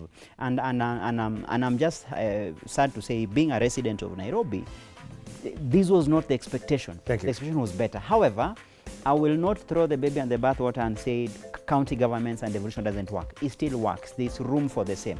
It's a question of how do we strengthen intergovernance between national and county. And Nairobi, the way the national government has decided to pump in 80 billion is a plus. But it should not come at the expense of taking away the functions, but rather it should be complementary. That's why I'm happy with this cooperation agreement. It was not a constitutional change, but just more or less an intergovernmental codependence between the two. So sharing of functions. Yes. So as we go to 2027, my ask would be a question of let us objectively see through what works and what can be a plus as we seek to progress the country, which is not third world, I say developing country. Thank you. All right, Joshua Kipto, former Speaker of Nandi County and advocate of High Court, Ruth Amboga as well, who is a lawyer and a political strategist. Thank you for coming through. Very wonderful discussion. I think we should have had more time to interrogate more issues as well. And it seems today also is a Wakili Day here in the House, because Ruth Tanui, she's coming up to talk about workers' rights and versus employers' power. And this will be handled by Anna Odida on the other side of the break. Thank you very much for your valued company. Of course, the conversation continues on all our socials. Don't go away.